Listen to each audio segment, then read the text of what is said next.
The question is, we have to integrate the function which is e raised to the power 2x dx. So let's see how we are going to integrate the given function. तो चलिए शुरू करते हैं। तो सबसे पहले मैं आपको यहाँ पे थोड़ा बेसिक समझा देता हूँ कि क्या कॉन्सेप्ट हम लोग यूज करेंगे इस फंक्शन को इंटीग्रेट करने के लिए। अब देखिए, जैसा कि हम लोग जानते हैं कि एक हमारे पास स्टैंडर्ड रिजल्ट है कि इन केस अगर हम लोग e की पावर x को इंटीग्रेट करें तो e की पावर x का इंटीग्रल होता है e raise to the power x plus constant. लेकिन आप ये रिजल्ट केवल तब यूज कर सकते हैं जब आपके पास जो वेरिएबल मौजूद है e raise to the power में जो वेरिएबल मौजूद है और जिसके रेस्पेक्ट में आप इंटीग्रेट कर रहे हैं, अगर वो दोनों वेरिएबल सेम है तो डायरेक्टली आप इसे e raise to the power x plus c से रिप्लेस कर सकते हैं।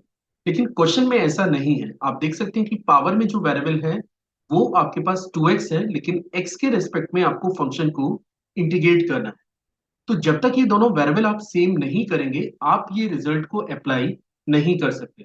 और इसके लिए हम लोग जो प्रोसेस फॉलो करने जा रहे हैं, हम लोग क्या करें कि ये जो पावर है मैं इसको एक नए वेरिएबल t से रिप्लेस कर देता हूँ। इनकेस अगर मैंने पावर को एक नए वेरिएबल t से रिप्लेस कर दिया है तो आप देख सकते हैं फिर आपको dx को भी dt में लाना पड़ेगा, क्योंकि आपके फंक्शन का वेरिएबल चेंज हो चुका है।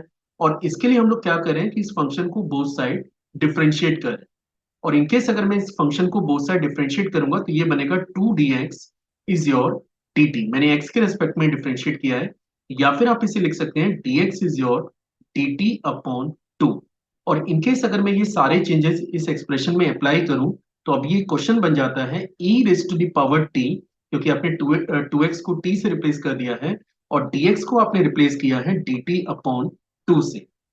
अब इंटीग्रेशन की एक और प्रॉपर्टी है कि इनकेस अगर आप एक ऐसे फंक्शन को इंटीग्रेट कर रहे हैं जिसमें एक कांस्टेंट है इनटू फंक्शन dx, मतलब ये फॉर्मेट को अगर आप इंटीग्रेट कर रहे हैं तो इसका इंटीग्रल होता है कि कांस्टेंट को आप बाहर करिए इंटीग्रल साइन से और केवल आपको fx को इंटीग्रेट करना है। इनकेस अगर मैं यहाँ पे ये प्रॉपर्टी अप्लाई करता हूँ तो आप देख सकते हैं कि 1/2 को आपको इंटीग्रल साइन से बाहर करना है।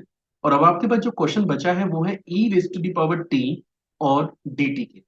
अब जैसा कि अब मैंने आपको इनिशियल स्टेज में बताया था कि ये एक स्टैंडर्ड रिजल्ट है कि अगर आप e की पावर x dx को इंटीग्रेट कर रहे हैं तो इसका इंटीग्रल होता है e raise to the power x plus constant. और इनकेस अगर हम लोग इसको इंटीग्रेट करेंगे तो हमें मिलेगा 1/2 e raise to the power t plus constant. अभी क्योंकि हमारे पास आंसर x के टर्म्स में हमें लाना पड़ेगा, तो जो हमने लेट किया था, आपको याद होगा हमने इनिशियल स्टेज में 2x को t से रिप्लेस किया था, तो फाइनली मैं t को रिवर्स करके 2x से रिप्लेस कर देता हूं। और अगर हम लोग ऐसा करेंगे तो ये बनेगा 1/2 e raise to the power 2x plus constant.